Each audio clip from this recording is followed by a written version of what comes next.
এই 6টা দোয়া এবং জিকিরের মধ্যে সর্বপ্রথম হলো নবী করিম সাল্লাল্লাহু আলাইহি সাল্লামের প্রতি দুরূদ প্রেরণ করা।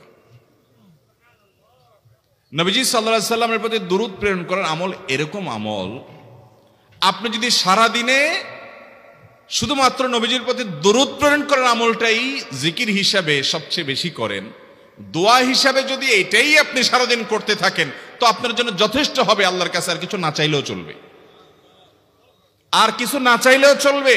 দুরূদ মানে হলো নবীজির জন্য দোয়া করা। ভাই, আল্লাহ তার হাবিবকে রহম করবেন, আপনার আমার দোয়ার দিকে আল্লাহর তাকানোর কোনো ঠেকা আছে? নবীজি কি আমাদের দোয়ার কোনো মুখাপেক্ষী? কিন্তু আমরা তার জন্য দোয়া করলে ওই চান্সে আল্লাহ তাআলা আমাদের প্রতি অনুগ্রহ করবেন। একবার না, আপনি নবীজির প্রতি একবার রহমতের দোয়া করবেন, একবার দুরূদ পাঠ করবেন। মান সাল্লা আলাইয়া মাররাতান সাল্লাল্লাহু আলাইহি আশরা, নবীজি সাল্লাল্লাহু আলাইহি সাল্লাম বলেছেন, একবার আমার জন্য তোমরা দোয়া করলে, আমার প্রতি দুরূদ পাঠ করলে, আল্লাহ তাআলা তোমাদের জীবনে 10 বার 10 জায়গায় 10 টাইমস তোমাদের উপরে আল্লাহ তাআলা অনুগ্রহ করবেন। আপনি টেরও পাবেন না কত জায়গায় আল্লাহ অনুগ্রহ করেছেন। আল্লাহ বাঁচাই দিয়েছেন, একটুর জন্য শেষ হয়ে যান নাই। ওই যে দুরূদ পড়ছেন, আল্লাহ তাআলা রক্ষা করছে, আপনি খবরও নাই। আল্লাহ তাআলা আপনার প্রতি বিশাল একটা দান করছে, আপনি লক্ষ্য করেন নাই। ওই যে দুরূদ পড়ছেন একবার, 10 বার রহমত হবে। এভাবে যত দুরূদ পড়বে সে তত রহমত এবং অনুগ্রহ পাবে। এক সাহাবী বলেছেন, ইয়া রাসূলুল্লাহ, আমি আমার দোয়ার কত অংশ আপনার জন্য রিজার্ভ রাখবো? আমি তো আল্লাহর কাছে অনেক কিছু চাইবো, অনেক কিছু নিবেদন করব, আপনার জন্য যেন আল্লাহ রহমত নাজিল করে, এটাই হলো দুরূদ। এই দুরূদটা আমি কি পরিমাণ রাখবো? 4 ভাগের 1 ভাগ, 3 ভাগের 1 ভাগ, অর্ধেক? এরপরে সাহাবী বলছেন, আসলে যদি সবগুলোই করি, উনি এক একটা পার্সেন্টেজ বলছেন, আর নবী করিম সাল্লাল্লাহু আলাইহি সাল্লাম বলছেন যে, তাকে বুঝাচ্ছেন যে আরো বেশি করতে পারলে ভালো হয়। তো সাহাবী বাড়াইতে বাড়াইতে শেষ পর্যন্ত বলেন যে, আমার দোয়া যদি সবগুলো আপনার জন্য করি, আমি যদি আর কোনো দোয়া না করি, শুধু আপনার জন্যই দোয়া করি, নবী করিম সাল্লাল্লাহু আলাইহি সাল্লাম তাকে সুসংবাদ দিলেন যে, তাহলে তোমার আর কোনো সমস্যা থাকবে না, সব সমস্যা দূর হয়ে যাবে, তোমার কোনো পেরেশানি থাকবে না। ভাইরা আমার, দুরূদের আমল এমন একটা আমল যে আপনার জীবনে কোনো বিপদ, কোনো মুসিবত, কোনো পেরেশানি, কোনো সমস্যা দেখা দিয়েছে, আপনি যদি দুরূদ পড়তে থাকেন, কোনো কিছু মনে আসছে না, অনেক সময় ছাত্র জিজ্ঞেস করে, ভাই পরীক্ষার হলে পড়া ভুলে গেছি, কি করবো? আমি দুরূদ পড়া শুরু করেন। আরবদেরকে দেখা যায় কোনো কিছু ভুলে গেলে তারা বলে আল্লাহুম্মা সাল্লি আলা মুহাম্মদ, আল্লাহুম্মা সাল্লি আলা মুহাম্মদ, এটা শুরু করে তারা। কারণ নবী করিম সাল্লাল্লাহু আলাইহি সাল্লাম এর হাদিস থেকে স্পষ্টভাবে, একটি নয় বহু হাদিস থেকে প্রমাণিত, যে ব্যক্তি দুরূদটা নিয়মিত পাঠ করবে, সালাত আলা নবীটাকে যে ব্যক্তি আঁকড়ে ধরবে, সব সময় তার মুখ থেকে সালাত সালাত সালাম চলতে থাকে, এই ব্যক্তির সকল গুনাহ আল্লাহ মাফ করে দিবেন, সকল পেরেশানি আল্লাহ তাআলা মুক্ত করে দিবেন। ভাইরা আমার, দুরূদের আমলটা এত গুরুত্বপূর্ণ আমল, এটা আমরা করি এখন। অনেকে আছেন যে আনুষ্ঠানিকতা যখন থাকে দুরূদের, মিলাদের, তখন একটু সালাত আলান নবী যেভাবে করেন। আর বাকি অনেকে আছেন যেগুলো করারও কোনো খোঁজ খবর নাই। দুরূদ বেশি বেশি করে পাঠ করবো তো ইনশাআল্লাহ। সবচেয়ে শ্রেষ্ঠ দুরূদ, সবচেয়ে উত্তম দুরূদ হলো দুরূদ ইব্রাহিম, যেটা নামাজে পড়েন। আর সবচেয়ে সংক্ষিপ্ত দুরূদ হলো সাল্লাল্লাহু আলাইহি ওয়াসাল্লাম। এছাড়া নবীজির প্রতি দোয়ামূলক যে কোনো দুরূদই আল্লাহর কাছে গ্রহণযোগ্য হতে পারে, যদি দুরূদের অর্থের মধ্যে, কথা বলার মধ্যে খারাপ কিছু না থাকে। দুরূদের নামে অনেকগুলো দুরূদ প্রচলিত আছে বিভিন্ন বই পুস্তকে, অমুক দুরূদ পড়লে অমুক এত নেকি হয়, বা অমুক দুরূদ পড়লে এতবার পড়লে ওই বিপদ দূর হয়। এগুলো কোনো হাদিস নির্দেশিত না, এগুলো হয়তো কারো তাজরিবা, অভিজ্ঞতা নির্ভর। কিন্তু হাদিস নির্দেশিত দুরূদ হলো দুরূদ ইব্রাহিম, আর সবচেয়ে সংক্ষিপ্ত দুরূদ হলো সাল্লাল্লাহু আলাইহি সাল্লাম। অর্থের ভিতরে যদি খারাপ কিছু, শিরকের কিছু না থাকে, নবীকে আবার আল্লাহর পর্যায়ে পৌঁছানোর মতো গোমরাহি যদি না থাকে দুরূদের অর্থের মধ্যে, তাহলে যে কোনো দুরূদই আপনি আল্লাহর কাছে পেশ করতে পারেন। তাহলে 6টা দোয়া হলো কোরআন হাদিসের শত শত সহস্র দোয়ার নির্যাস এবং খোলাসা। তার 1 নম্বর হলো দুরূদের আমল। করবো না বেশি বেশি ইনশাআল্লাহ? আমার জীবনে বহুবার এমন হয়েছে, বহুবার এমন এমন বিপদ যে দেয়ালে পিঠ ঠেকে গেছে, এখান থেকে উদ্ধারের কোনো পথ আর চোখের সামনে দেখা যাচ্ছে না। আমি এই আমলটি, এর পাশাপাশি ইস্তেগফারের আমল, যেটা 2 নম্বরে বলবো আমি, এই 2টি আমল কন্টিনিউয়াসলি করে গেছি, হরদম প্রতি নিঃশ্বাসে নিঃশ্বাসে, বাস টয়লেটের টাইম বাদে বাকি ফুল টাইম এটা দুরূদ এবং ইস্তেগফার অব্যাহত রাখছি। আল্লাহ তাআলা এমন ভাবে অলৌকিক ভাবে উদ্ধার করেছেন যে আমার কল্পনায়ও আসে না যে এখান থেকে এভাবে হেল্প হতে পারে। ভাইরা আমার অভিজ্ঞতার 2 পয়সার কোনো মূল্য নাই। আমার অভিজ্ঞতা কি আসলো না আসলো এটাতে কিছু আসা যায় নাই। রহমতুল লিল আলামিন আল্লাহর রাসূল আল্লাহর নবী ওয়াদা করেছেন যে আপনার পেরেশানি দূর হবেই হবে ইনশাআল্লাহ। অতএব দুরূদের আমল বেশি বেশি করব না ইনশাআল্লাহ। নাম্বার 2, ইস্তেগফার। ইস্তেগফার ইস্তেগফার এটাও বেশি বেশি করতে হবে, দুরূদও বেশি বেশি করতে হবে। দুরূদের ব্যাপারে নবী করিম সাল্লাল্লাহু আলাইহি সাল্লাম এক হাদিসে বলেছেন, আকসিরু আলাইয়া মিনাস সালাতি মিন ইয়াউমিল জুমআতি ওয়া লাইলাতিল জুমআহ। জুমার রাতে আর জুমার দিনে, অর্থাৎ বৃহস্পতিবার দিবাগত রাত আর জুমার দিন শুক্রবার, এই সময়গুলোতে তোমরা আমার প্রতি বেশি বেশি দুরূদ পাঠ করো। এই যে নবীজি বলছেন বেশি বেশি পাঠ করো, তাহলে দুরূদটা বেশি বেশি পাঠ করতে হবে। ঠিক একইভাবে 2 নম্বর যেটা, দ্বিতীয় আমল যেটা ইস্তেগফার, এটাও বেশি বেশি করতে হবে। কারণ ইস্তেগফার সম্পর্কে কোন হাদিসের ভাষ্যের মধ্যে মান লাজিমাল ইস্তেগফার ভাষ্য এসেছে, অর্থাৎ যে ব্যক্তি ইস্তেগফারকে আঁকড়ে ধরবে, এটাকে কন্টিনিউয়াসলি করবে, ইস্তেগফার কখনো ছাড়বে না, সবসময় তার মধ্যে ইস্তেগফার অব্যাহত থাকবে, ওই ব্যক্তিকে আল্লাহ রাব্বুল আলামিন বিভিন্ন পেরেশানি থেকে সারপ্রাইজড হওয়ার মতো এমন এমন পথ বের করে দিবে যে সে চিন্তাও করে নাই। তার পেরেশানি থেকে মুক্তির পথ আল্লাহ তাআলা দেখায় দিবেন। ইস্তেগফার কিভাবে করবেন ভাই? ইস্তেগফার এমন একটা আমল, এটা ছাড়া তো আমাদের উপায় নাই ভাই। ইস্তেগফার আমাদের দুনিয়ার পেরেশানি দূর করবে, আখিরাতের পেরেশানি দূর করবে। দুনিয়ার পেরেশানি আমাদের বিপদ আপদ মুসিবত, এগুলো রিজিকের অনটন অভাব এগুলা, আর আখিরাতের পেরেশানি হলো আমাদের পাপ গুনাহ এগুলা। কোরআনে কারিমে আল্লাহ রাব্বুল আলামিন সূরা নূহের মধ্যে আল্লাহ নবী নূহ আলাইহিস সালাম তার সম্পর্কে বলছেন, ফাকুলতুস্তাগফিরু রাব্বাকুম ইন্নাহু কানা গাফফারা ইউরসিলিস সামাআ আলাইকুম মিদরারা ওয়া ইউমদিদুকুম বিআমওয়ালিন ওয়া বানিন ওয়া ইয়াজআল লাকুম জান্নাতিন ওয়া ইয়াজআল লাকুম আনহারা। তিনি বলেন, আমি বলেছি আমার জাতিকে তোমরা ইস্তেগফার করো, আল্লাহর কাছে ইস্তেগফারটা করতে থাকো। রুটি রুজি নাই, চাকরি নাই, ইনকাম নাই, ব্যবসা খারাপ যাচ্ছে, পেরেশানি হচ্ছে, ইস্তেগফার ধরো, কি হবে? ইন্নাহু কানা গাফফারা। যদি ইস্তেগফার করো, 1 নম্বর লাভ হলো আল্লাহ মাফ করে দিবেন গুনাহ। ইউরসিলিস সামাআ আলাইকুম মিদরারা, যাতে ফসল ভালো হয়, রিজিক ভালো হয়, সেই ব্যবস্থা আল্লাহ করবেন। ওয়া ইউমদিদুকুম বিআমওয়ালিন ওয়া বানিন, ছেলে মেয়ে হয় না অথবা ভালো ছেলে মেয়ে নাই, আল্লাহ তাআলা নেক সন্তান দিয়ে তোমাকে শক্তিশালী করবেন, সম্পদ দিয়ে শক্তিশালী করবেন। ওয়া ইয়াজআল লাকুম জান্নাতি ওয়া ইয়াজআল লাকুম আনহারা, আল্লাহ তাআলা প্রসবন দিবেন, ফসল দিবেন, বরকত দিবেন রুজিতে। কিসের মাধ্যমে? ইস্তেগফার। কিসের মাধ্যমে ভাই? ইস্তেগফার। আহা, ইস্তেগফারের আমল আমাদের দেশে মানুষ আমরা জানি না ভাই। এটি সারাক্ষণ তারা অবসর সময়গুলোতে ইস্তেগফার করতে থাকে, আস্তাগফিরুল্লাহ ওয়া আতুবু ইলাইহি, আস্তাগফিরুল্লাহ আস্তাগফিরুল্লাহ। মানে কি? আল্লাহর কাছে আমি ক্ষমা প্রার্থনা করি, আল্লাহর কাছে আমি মাপ চাই, আল্লাহর কাছে আমি তওবা করি, আল্লাহর দিকে আমি ধাবিত হই, আল্লাহর কাছে আমি ফিরে যাই, আস্তাগফিরুল্লাহ আস্তাগফিরুল্লাহ। আপনি বসে আছেন নিরিবিলি, ভাইরা আমার এখন আর নিরিবিলি বলতে কোনো সময় নাই, এখন আর ফ্রি টাইম নাই, এখন আর আমাদের অবসর টাইম নাই। আস্তাগফিরুল্লাহ কখন বলবো? মোবাইল টিপতে টিপতে টিপতে টিপতে, ফেসবুকের নোটিফিকেশন দেখতে দেখতে দেখতে, লাইক কমেন্ট গুনতে গুনতে আমাদের এখন কোনো ফুরসত নাই। বাহিরে তো নাই, টয়লেটে গেলেও তখন আমাদের ব্যস্ততা মোবাইল নিয়ে, ফেসবুক নিয়ে, ঘুমাইতে গেলেও আমাদের ব্যস্ততা। ও ভাই আমার, অথচ আমার হায়াত শেষ হয়ে যাচ্ছে, আমল নামার শূন্য খালি, ফেসবুক টিপাটিপিতে পরিপূর্ণ। আল্লাহর কাছে কি নিয়ে যাবেন? ইস্তেগফার করবেন তো ইনশাআল্লাহ? অবসর সময় ইস্তেগফার করবেন তো ইনশাআল্লাহ? নিরিবিলি আছেন, একাকী আছেন, ইস্তেগফার চালায় দেন। 10 সেকেন্ড টাইম পাইছেন, ইস্তেগফার শুরু করে দেন। ডাক্তারের কাছে গেছেন, ওয়েটিং এ আছেন, বসে আছেন, ইস্তেগফার করতে থাকেন। সিরিয়াল আছেন কোনো কাজের, ইস্তেগফার করতে থাকেন। ডিউটিতে যাচ্ছেন, গাড়িতে, বাইসাইকেলে, বাইকে, যে কোনো ভাবে পায়ে হেঁটে ইস্তেগফার করতে থাকেন। যে কোনো অবসরের সময়গুলোকে ইস্তেগফার দিয়ে পরিপূর্ণ করে দেন। ভাইরা আমার, ইস্তেগফার সকল সমস্যার সমাধান। ইস্তেগফারের ভিতরে সবচেয়ে শ্রেষ্ঠ ইস্তেগফার হলো সাইয়্যিদুল ইস্তেগফার। সাইয়্যিদুল ইস্তেগফারটা যদি মুখস্থ না পারেন, অন্তত লিখিত ভার্সনটা পড়েন। সাইয়্যিদুল ইস্তেগফারের যে অর্থ, এটার যে মর্ম, বড় হৃদয়গ্রাহী ভাই, বড় মর্মস্পর্শী। ইমানদার এটার অর্থের দিকে তাকায় যদি পড়ে, তো তার অন্তর না গলে পারে না। আল্লাহুম্মা আনতা রব্বি, হে আল্লাহ আপনি আমার রব, আপনি আমার পালনকর্তা লাগেন, আপনার সাথে আমার এই সম্পর্ক, আমি আপনার গোলাম, আপনি আমার রব, এই সম্পর্কটা আপনার সাথে আছে।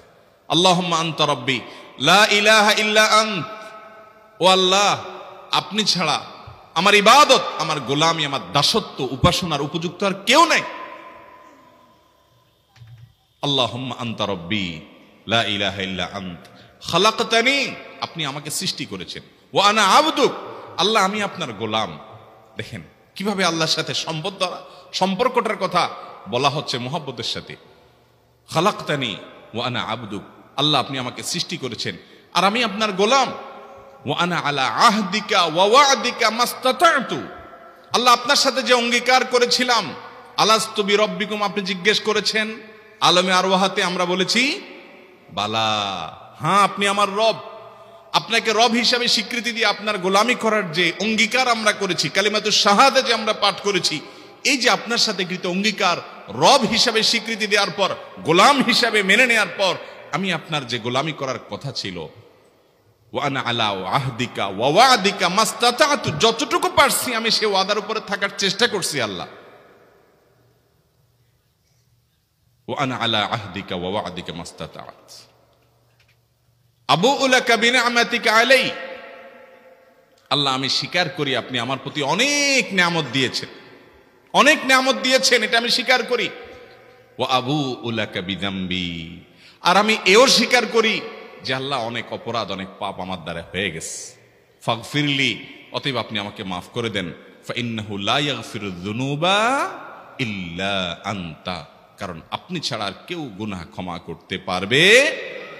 ভাইরা আমার, অর্থের দিকে লক্ষ্য করে করে, মর্মটা বুঝে বুঝে একটু সাইয়্যিদুল ইস্তিগফার পড়েন, লেখা দেখে দেখে পড়েন, ইউটিউব থেকে দেখে দেখে পড়েন, কিন্তু পড়েন।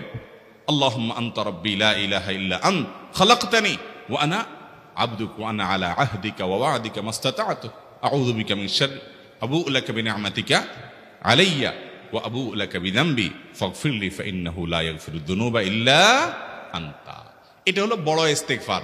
এত বড় ইস্তিগফার পড়তে পারেন না, কোনো পেরেশানি নাই, কোনো অসুবিধা নাই। সবচেয়ে ছোট ইস্তিগফার হলো আস্তাগফিরুল্লাহ আস্তাগফিরুল্লাহ আস্তাগফিরুল্লাহ। আল্লাহ আপনার কাছে ক্ষমা চাই, কত ভুল হয়ে যায়, কত অন্যায় হয়ে যায়। ভাইরা আমার, এটা হলো রিমুভার। ভুল করে কিছু লিখছেন, রিমুভ করে ফেলছেন, শেষ হয়ে গেছে। আপনি ঘন ঘন ইস্তিগফার পড়তে থাকেন, অগণিত ভুল হয়, অগণিত ত্রুটি হয়, বারবার ইস্তিগফার এগুলোকে সবগুলোকে শেষ করে দেয়। ভাইরা আমার, নিরাপত্তা এনে দেয়। আল্লাহ কোরআনে কারিমে বলেছেন যে আপনার রব আপনার কওমের প্রতি আযাব নাজিল করবেন না যদি আপনি থাকেন, আর যদি তারা ইস্তিগফারে রত রাখে তাহলে গণ আযাব আল্লাহর পক্ষ থেকে আসবে।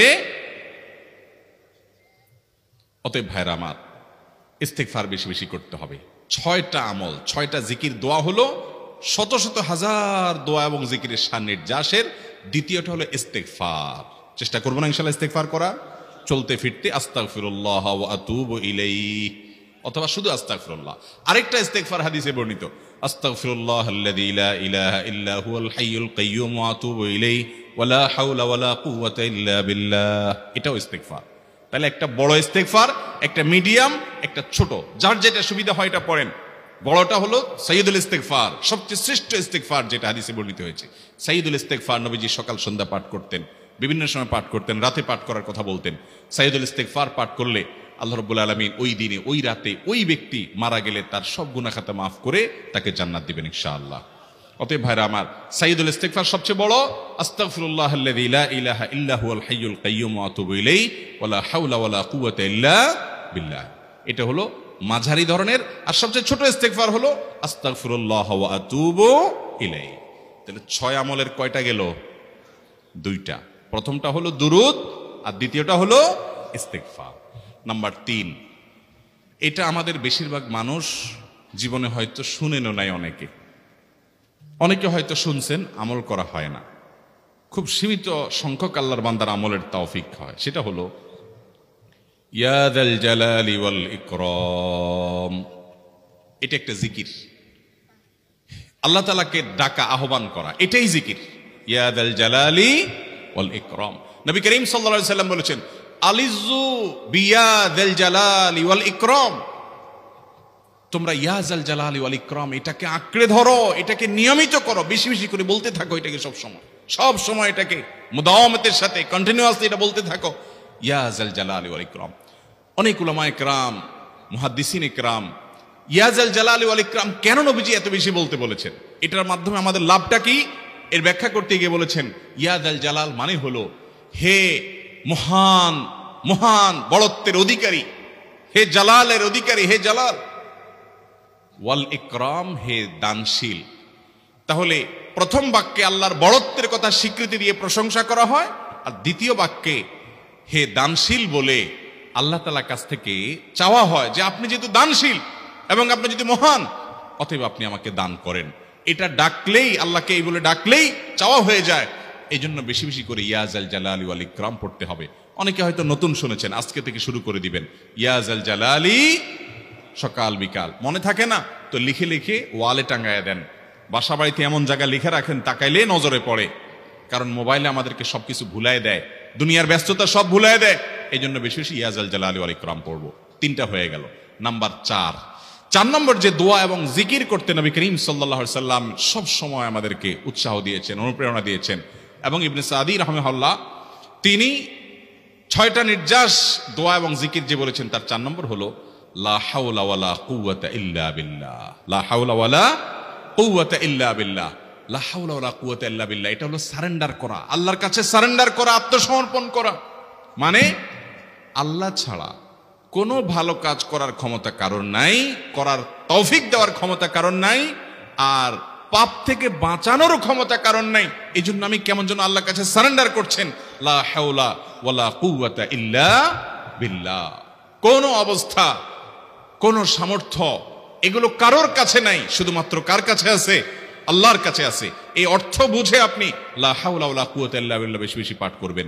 নবী করিম সাল্লাল্লাহু আলাইহি সাল্লাম বলেছেন, তোমাদেরকে কি আমি জান্নাতের একটা ভান্ডারের খবর দিব, যেটা জান্নাতের ভান্ডার, সওয়াব টওয়াব না, সাধারণ অল্প স্বল্প সওয়াব না, পুরো জান্নাতের ভান্ডারের সন্ধান দিয়ে দিব। সাহাবা ইকরাম তো চাইতেনই সেটা। নবীজি সাল্লাল্লাহু আলাইহি সাল্লাম তখন বলেছেন যে লা হাওলা ওয়ালা কুওয়াতা ইল্লা বিল্লাহ, এটা হলো কানজুম মিন কুনুজিল জান্নাহ, জান্নাতের ভান্ডার সমূহের মধ্যে থেকে একটা বড় ভান্ডার হলো লা হাওলা ওয়ালা কুওয়াতা ইল্লা বিল্লাহ। অতএব এই আমলটাও বেশি বেশি করবেন। 4 নম্বর আমল হয়ে গেল। দুরুদের আমল 1, ইস্তিগফার আমল 2, ইয়া জাল জালালি ওয়াল ইকরাম 3, লা হাওলা ওয়ালা কুওয়াতা ইল্লা বিল্লাহ। কয়টা হলো? 4। 5 নম্বর আমল হলো দোয়া ইউনুস। দোয়া ইউনুস জানা আছে তো? লা ইলাহা ইল্লা আনতা সুবহানাকা ইন্নী কুনতু মিনাজ জালিমিন।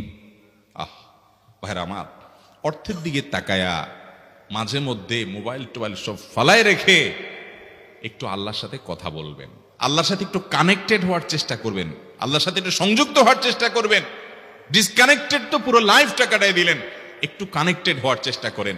প্রতিদিন কিছু সময় বসে একটু জিকির করেন, চলতে ফিরতে একটু আল্লাহকে সময় দেন। আপনি উপকৃত হবেন, আপনার কল্ব জিন্দা হবে, আমল নামা সওয়াবে পরিপূর্ণ হবে। লা ইলাহা ইল্লা আনতা সুবহানাক ইন্নী কুনতু মিনাজ জালিমিন। অর্থের দিকে তাকান, কত মর্মস্পর্শী। লা ইলাহা ইল্লা আনতা, আল্লাহ আপনি ছাড়া কোনো সত্যিকারের মাহবুদ নাই, উপাস্য নাই। সুবহানাক, আপনি পবিত্র, আমি আপনার পবিত্রতা জ্ঞাপন করছি। ইন্নী কুনতু মিনাজ জালিমিন, তবে আমি সেসব মানুষদের অন্তর্ভুক্ত যারা নিজের প্রতি নিজে জুলুম করেছে, অবিচার করেছে, অন্যায় করে আমার নিজের পায়ে নিজে কুড়াল মেরেছি বহু। অতএব আপনি আমাদের প্রতি রহম করেন। এই দোয়া পাঠ করে আপনারা সবাই জানেন আল্লাহর একজন নবী, তিনি জীবনের সবচেয়ে কঠিন পরিস্থিতির মুখোমুখি হয়ে এমন বিপদে পড়েছেন যে বিপদ থেকে উদ্ধারের কোনো পথ ছিল না। দুনিয়াবী সকল সিস্টেম বলবে যে সমুদ্রে নিক্ষেপিত হয়ে বিশাল বড় সমুদ্রের প্রাণী মাছের পেটে চলে গেলে সে মানুষ আবার বাঁচে কিভাবে? মুহূর্তের ভিতরে তো মারা যাবে অক্সিজেনের অভাবে। এটাই দুনিয়ার সিস্টেম বলে। আল্লাহ তাআলা অলৌকিক ভাবে, লৌকিক সিস্টেমের ঊর্ধ্বে রেখে আল্লাহ তাআলা তাকে এই বাক্য পাঠ করার কারণে, এর মাধ্যমে আল্লাহ তাকে মুক্তি দান করেছেন। এবং আল্লাহ তাআলা এই ঘটনা কোরআনে উল্লেখ করার পর একটা সুসংবাদ বলছেন আমাদের সবার জন্য, বিরাট বড় আনন্দের সংবাদ। আল্লাহ বলেছেন ওয়াকাযালিকা নুনজিল মুমিনিন। এই বাক্য পাঠ করার পর ইউনুস আলাইহিস সালামকে শুধু রক্ষা করেছেন আল্লাহ তাই নয়, আল্লাহ বলেছেন একইভাবে তাকে যেরকম রক্ষা করেছি, এই বাক্য যদি কেউ পড়ার মতো পড়ে, হক আদায় করে পড়ে, মনের গভীর থেকে পড়ে, মর্ম উপলব্ধি করে পড়ে, নিয়মিত পড়ে, ওয়াকাযালিকা নুনজিল মুমিনিন, ঈমানদারদেরকে আমি রক্ষা করে দেব এভাবে। আরো শুনবেন, আমাদের প্রিয় নবী সাল্লাল্লাহু আলাইহি ওয়াসাল্লাম বলেছেন, তোমরা আমার ভাই ইউনুস ইবনে মাত্তা যে দোয়া করেছে, ওই দোয়াটাকে তোমরা আঁকড়ে ধরবা, যে কোনো বিপদে আপদে মুসিবতে আল্লাহর কাছে চাইবা। ভাইরা আমার, আমরা বিপদ আপদে পড়লে হুজুরদের কাছে চলে যায় দোয়ার জন্য, অনেকে মাজারে চলে যায়, সেখানে মানত করে, টাকা পয়সা দেয় বিপদ উদ্ধার করার জন্য। কপাল পড়া জানে না ও কার গোলাম, ও আরশে আজিমের মালিকের গোলাম, তার সাথে ডাইরেক্ট কানেক্টেড হওয়ার সুযোগ আছে, শুধু ইউজ করলেই হয়, সুইচ দিলেই হয়। কপাল পড়া জানে না, ডানে বামে গিয়ে নিজের আমল বরবাদ করে, ঈমান বরবাদ করে, তাওহীদ নষ্ট করে। ভাইরা আমার, তাহলে যে কোনো সমস্যা ফিল করি অথবা স্বাভাবিক অবস্থাতে দোয়া ইউনুস পাঠ করব, লা ইলাহা ইল্লা আনতা সুবহানাকা ইন্নী কুনতু মিনাজ জালিমিন। ভাইরা আমার, দুনিয়ার মানুষের কাছে আপনি অপরাধী এটা বললে খারাপ লাগে, খারাপ লাগে। আপনি একটা অফিসে চাকরি করেন, দুর্নীতি করে চুরি করে ধরা পড়ছেন, বসের কাছে যায় মাপ চাইছেন, স্যার ভুল হয়ে গেছে, আর কখনো করব না, লোভে পড়ে করে ফেলছি, বিপদে পড়ছিলাম, টাকা টানছিল স্যার, আর কোনোদিন করব না, মাফ করে দেন স্যার, চাকরিটা রাখেন স্যার। আপনি মাপ চাইলেন, লজ্জিত হলেন, চোখের পানি ফেললেন, পাও ধরে মাপ চাইলেন, ছোট হলেন। এই ছোট হওয়ার পরে আপনার চাকরি যদি টিকেও যায়, বস যদি আপনাকে মাফ করেও দেন, তারপরেও কি আপনার কাছে ভালো লাগবে? না এত বড় একটা অঘটন ঘটলো, ছোট হলেন, সবার সামনে লজ্জিত হলেন, অনুতপ্ত হলেন, ধরা পড়লেন, মাপ চাইতে হলো, এজন্য আপনার খারাপ লাগবে না? কিরকম খারাপ লাগবে? এত খারাপ লাগে অনেকে সহ্য করতে পারে না, গুনাহের দিকে চলে যায়, আত্মহত্যা পর্যন্ত করে ফেলে, এই বেইজ্জতি সহ্য করতে পারে না। ঠিক না বে ঠিক? মানুষের কাছে মাপ চাইলে, মানুষের কাছে ছোট হলে মানুষের কষ্ট হয়। আহ, অদ্ভুত! আরশে আজিমের মালিকের কাছে সেজদায় পড়ে চোখের পানি ফেলে যদি স্বীকার করেন, ও মালিক, নামাজ পড়ি নাই, বড় জুলুম করেছি, কাবিরা গুনাহ করেছি, ও মালিক হারাম জিনিস দেখে ফেলেছি, খারাপ জিনিস শুনে ফেলেছি, পাপ করেছি, অপরাধ করেছি, মালিক জাহান্নামের যে বিবরণ হাদিসে আসছে, এটা সহ্য করার ক্ষমতা আমার নাই, আপনি আমাকে মাফ করে দেন।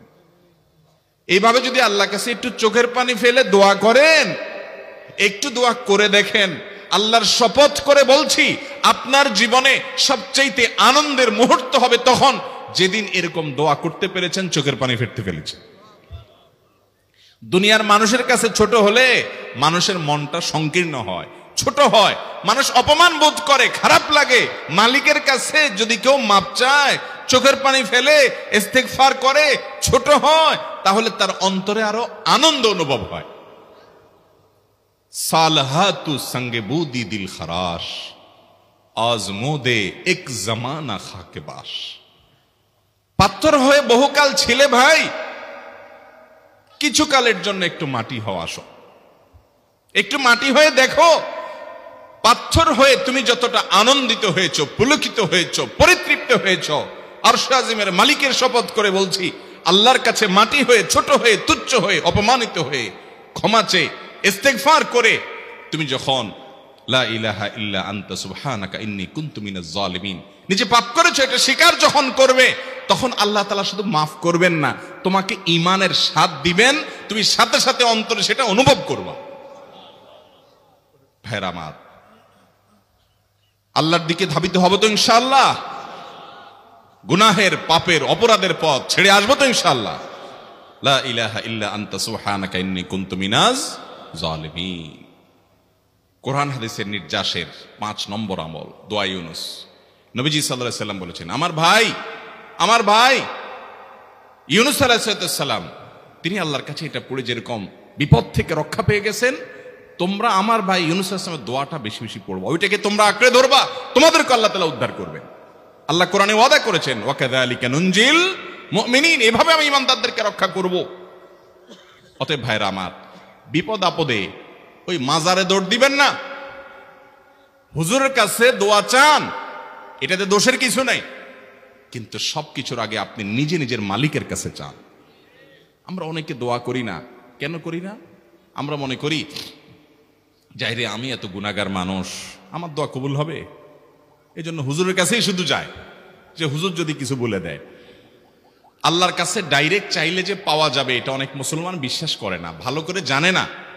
ভাইরা আমার, আল্লাহ কোরআনে বলেছেন উদউনি উদউনি আস্তাজিব লাকুম, তোমরা আমার কাছে দোয়া করো, আমি কবুল করব, ওয়াদা করেছেন আল্লাহ তাআলা। আমার রব কি ওয়াদার খেলাফ করে? আমাদের রব ওয়াদার খেলাফ করে?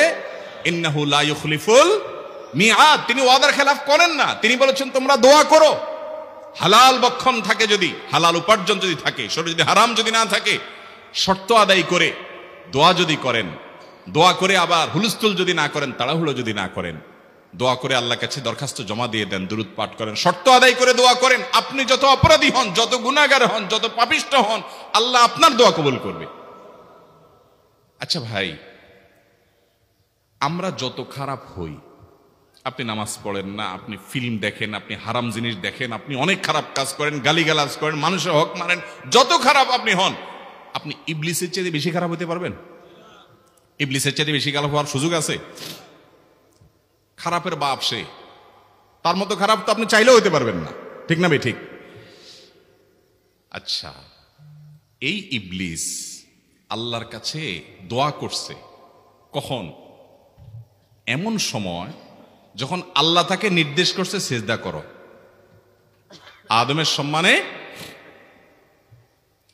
সেই নির্দেশ সে লঙ্ঘন করেছে, ডাইরেক্ট আল্লাহর সামনে সরাসরি লঙ্ঘন, সরাসরি বিদ্রোহ। আপনার সামনে আপনার ছেলে, আপনার কর্মচারী, আপনার কাজের লোক ডাইরেক্ট যদি একটা জিনিস বলে পারবো না, কি পরিমাণ মেজাজ আপনার গরম হবে চিন্তা করেন। অথচ আপনিও মানুষ, সেও মানুষ, আর আল্লাহ হলেন সৃষ্টিকর্তা, এ হলো সৃষ্টি। সে যুক্তি দেখায় খালাক্তানি মিন নার ওয়া খালাক্তাহু মিন তিন, আমারে আগুন থেকে তৈরি করছেন, তারে মাটি থেকে তৈরি করছেন, আমি কেন তারে সিজদা করব? তর্ক যুক্তি হাজির করে আল্লাহর নির্দেশকে আল্লাহর সামনে লঙ্ঘন করেছে। কত ডেঞ্জারাস সিচুয়েশন বুঝেন, কি পরিমাণ রাগ আল্লাহ রাব্বুল আলামিন হওয়ার কথা। তার তো গুণবাচক নাম শুধু রহমান রহিম না, তার গুণবাচক নাম আছে কি? কাহার, জব্বার। তো আল্লাহ রাব্বুল আলামিনের এই গুণবাচক নামও তো আছে। তিনি হচ্ছে প্রচন্ড রকমের কাহারের অধিকারী। তো আল্লাহর সামনে ডাইরেক্ট তার আদেশকে লঙ্ঘন করেছে, হঠকারিতা দেখিয়েছে, অহংকার করেছে, দম্ভ দেখিয়েছে, এত বড় বেয়াদবি করেছে। ওই টাইমে আল্লাহ তাআলা তো রাগ হওয়ার কথা। ওই রাগের সময়, ওই কঠিন সময় ইবলিস যখন আল্লাহ তাকে বললেন যাও ফখরুজ মিনহা ফাইন্নাকা রাজিম, জান্নাত থেকে বের হও, তুমি বিতাড়িত, আল্লাহ রাগ হয়ে তাকে জান্নাত থেকে বের করে দিলেন। ভাইরা আমার, এই রকম সময় পর্যন্ত ইবলিস দোয়া করে বসছে। কি দোয়া করছে? রব্বি আনজিরনি ইলা ইয়াউমি ইউবআসুন, আল্লাহ আমাকে সুযোগ দেন, কিয়ামত পর্যন্ত হায়াতটা দেন আমারে, দোয়া করে বসছে। কিন্তু আল্লাহ তাআলা কি করছেন? আল্লাহ বলছেন তো বড় সাহস তোর, বেটা মাত্র সিজদা করতে বলছেন, করলি না, কমবখত, আবার দোয়া করস? আল্লাহ সেটা বলেন নাই। আল্লাহ কি করছেন? ইন্নাকা মিনাল মুনজারিন, যাও তোমাকে সুযোগ দেয়া হলো। সুবহানাল্লাহ।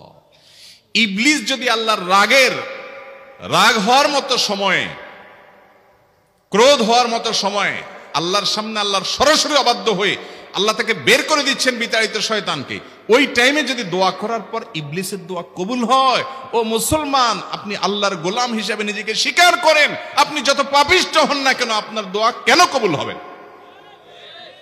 আল্লাহর কাছে দোয়া করবো না ইনশাআল্লাহ? ইবলিসই আমাদেরকে বুঝায়, ফুসলায়, তুই কোন মুখে দোয়া করবি আল্লাহর কাছে? তোর নামাজের ঠিক নাই, তোর ইবাদতের ঠিক নাই, এত আকাম কুকাম করস ফেসবুকে, ইউটিউবে, তোর মতো 2 নম্বর একটা মানুষ, কোন মুখে আল্লাহর কাছে দোয়া করবি? থাক, দোয়া করিস না, আমি কেমনে এই মুখ নিয়ে দোয়া করবি? এটা যখন আপনার মনের ভিতরে আসে, তখন বুঝবেন যে মিস্টার ইবলিস অ্যাক্টিভ হয়ে গেছে আপনার শরীরে। কথা কি বুঝাতে পারছি? আল্লাহর কাছে দোয়া করবেন তো ইনশাআল্লাহ? এই 6টা দোয়া জিকিরের 5 নম্বর দোয়া ইউনুস, অর্থ সহকারে বুঝে বুঝে আল্লাহর কাছে চাইবেন এবং দোয়া করবেন। 6 নম্বর হলো সুবহানাল্লাহ, আলহামদুলিল্লাহ, লা ইলাহা ইল্লাল্লাহ, আল্লাহু আকবার। এই বাক্যগুলো দেখবেন ঘুরে ফিরে নবী করিম সাল্লাল্লাহু আলাইহি ওয়াসাল্লাম সারাদিন পড়তেন। 5 ওয়াক্ত নামাজের পরে 33 বার দেখবেন। আবার দেখবেন সকাল সন্ধ্যায় সুবহানাল্লাহি ওয়া বিহামদি 100 বার, সুবহানাল্লাহি ওয়াল হামদুলিল্লাহি আল্লাহু আকবার 100 বার। আবার এগুলো মাঝে মধ্যে 10 বার, রাতের শোয়ার সময় 33, 34 বার। বিভিন্ন সময় দেখবেন ঘুরে ফিরে এই সুবহানাল্লাহ, আলহামদুলিল্লাহ, লা ইলাহা ইল্লাল্লাহ, আল্লাহু আকবার, এগুলো একটা মিজানের পাল্লাকে পরিপূর্ণ করে দেয়। কোনটা আসমান এবং জমিনের মধ্যবর্তী জায়গায় সওয়াব দিয়ে পরিপূর্ণ করে দেয়। এত বেশি ফজিলতপূর্ণ জিকির। এই জন্য পুরো কোরআন হাদিসের দোয়া এবং জিকিরের নির্যাসের শেষ এবং 6 নম্বর হলো বেশি বেশি করে দিন রাত 24 ঘন্টা যখন সুযোগ পাবেন, যেখানে যেখানে হাদিসে যে সংখ্যা বলা আছে ওটাতে করবেনই, ওর বাইরেও বেশি বেশি করে সুবহানাল্লাহ, আলহামদুলিল্লাহ, লা ইলাহা ইল্লাল্লাহ, আল্লাহু আকবার বেশি বেশি করব না ইনশাআল্লাহ। আবারও বলছি, পুরো কোরআন হাদিসের দোয়া এবং জিকিরের নির্যাস 6টির একটি হলো, এটি ইবনে সাঈদী রাহিমাহুল্লাহর গবেষণা, তার গবেষণার আলোকে তিনি এটা পেশ করেছেন। এটি আবার কোন হাদিস থেকে নির্যাস বের করে দেওয়া হয়েছে সে নয়, এটা একজন মুফাসসিরের গবেষণা। তিনি বলেছেন কোরআন হাদিসে যত দোয়া বলা হয়েছে সবগুলার মর্ম কথা এর মধ্যে চলে আসে। তাছাড়া নবী সাল্লাল্লাহু আলাইহি সাল্লাম এবং কোরআনে এইগুলাকে বেশি বেশি করতে বলেছেন। আলিজ্জু, আকসিরু, মান লাজিমা, এই শব্দগুলো ব্যবহার করা হয়েছে। এই জন্য এগুলো বেশি বেশি করে করতে হবে। এই যে শেষেরটা নবী সাল্লাল্লাহু আলাইহি ওয়াসাল্লাম সবসময় বিভিন্ন জায়গায় করতেন। আবারও বলছি, নাম্বার 1 দুরুদ, নাম্বার 2 ইস্তিগফার, নাম্বার 3 ইয়া যাল জালালি ওয়াল ইকরাম, নাম্বার 4 লা হাওলা ওয়ালা কুওয়াতা ইল্লা বিল্লাহ, জান্নাতের ভান্ডার এটা, নাম্বার 5 লা ইলাহা ইল্লা আনতা সুবহানাকা ইন্নী কুনতু মিনাজ জালিমিন, বিপদ না আসলেও স্বাভাবিক অবস্থায় পড়বেন। নাম্বার 6 সুবহানাল্লাহি ওয়াল হামদুলিল্লাহি ওয়া লা ইলাহা ইল্লাল্লাহু আল্লাহু আকবার। নিয়মিত করব তো ইনশাআল্লাহ। আল্লাহ আমাকে আপনাকে আমাদের সবাইকে আমল করার তৌফিক দান করুন, সব সময় জিকিরের মধ্যে থাকার তৌফিক দান করুন। জাযাকুমুল্লাহু খায়রা ওয়া আখিরু দাওয়ানা আলহামদুলিল্লাহি রাব্বিল আলামিন।